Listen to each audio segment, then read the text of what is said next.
Hello guys! Welcome back to my YouTube channel. Ayun guys, ay nandito kami ngayon sa labas ng aming tindahan. So, wala pong masyadong bumibili kasi nga alas 10 na ng gabi. At yung ano namin, nilagay namin dyan yung thermos at saka mga baso ay mga tasa para in case na may magkape, dyan lang sila sa labas. Kasi pagkagabi kasi guys, yung pinto kasi ito guys, at saka yun, ayun, pinto yan. So i-close kasi namin to paggabi para makatulog naman kami.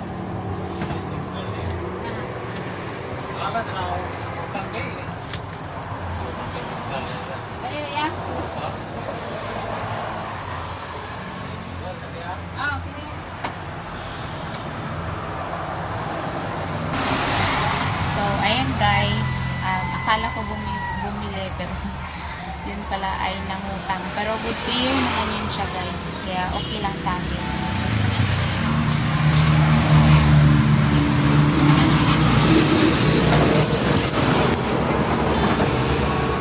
Ito guys, oh, yung asawa ko, yung asawa ko guys ay nag-ano siya, nanood ng paborito niyang Batang Quiapo. So ito guys, napakaingay talaga ng ng tindahan namin. At ipakita ko sa inyo na medyo kaunti na lang yung mga tinda namin kasi medyo matagal-tagal na akong hindi nakakumpra, tapos medyo mahina din yung kita namin ngayon guys, ngayong mga nakaraang buong February medyo mahina yung kita. Yan, ipapakita ko sa inyo yung aming mga tinda. May solar kasi kami na nilagay dyan, o kaya ano. So ito yung mga tinda namin, medyo ano siya, medyo blurred kasi nga hindi ako naka-iPhone. Walang iPhone. So yan lang ang mga binta ko guys. Fast moving kasi yung kape.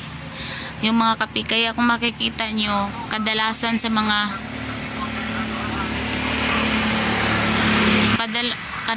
mga tinda ko ay mga kape kasi yan talaga ang pinaka fast moving.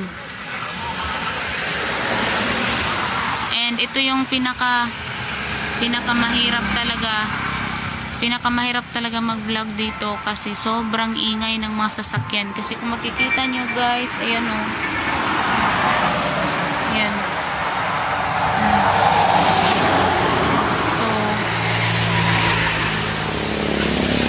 So ganyan kalakas yung mga sasakyan guys na dumaan dito. Nung una hindi ako masyadong makatulog kasi sobrang ingay nga, pero nasanay na din kami kasi nga mag-apat na buwan na kami dito. Tapos okay naman yung takbo guys, kahit papaano ay may kita naman kahit papaano. Hindi lang talaga maiwasan minsan na medyo mahina yung kita, yung binta namin kasi marami kaming kakompetensya. Dalasan sa mga kakompetensya namin ay kumpleto yung mga tinda nila. Kami naman ay kape lang, soft drinks, yun lang talaga yun. Marami talaga kaming kakompetensya guys. Kaya minsan kaunti lang yung aming mga kita, pero kahit pa paano hindi naman na zero. Wala namang araw na zero yung aming kita sa isang araw. So ngayon ay ipapakita ko sa inyo ang laman ng aming ref.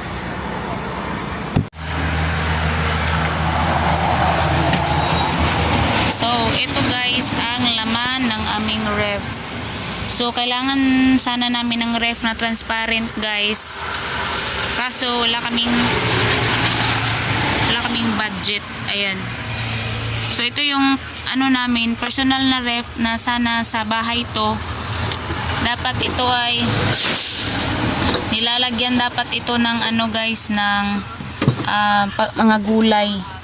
Pero hindi gulay ang pinasok namin dito kasi hindi na namin to ginamit. Hindi kami bumili ng karne kahit ano, hindi na. Kasi yung ref namin ito ay ginagamit talaga namin para sa business na. Hindi na para sa ano. Hindi na para sa personal namin kasi wala naman kaming wala naman kaming ipapasok dyan kasi hindi naman kami bumili ng karne. At tapos ayan ice na lang kasi naubos na yung ice candy ko. Bukas pa siguro ako gagawa ng ice candy. And ito yung aming mga chichirya. Ayun. Tapos meron kaming saging. Yung tapat niya ay haipo. Guys, pinatabunan ko muna sa kanya yung mga kahoy kasi baka biglang umulan, tapos ang hirap niyang pukawin, guys. Sobrang hirap talaga niyang pukawin.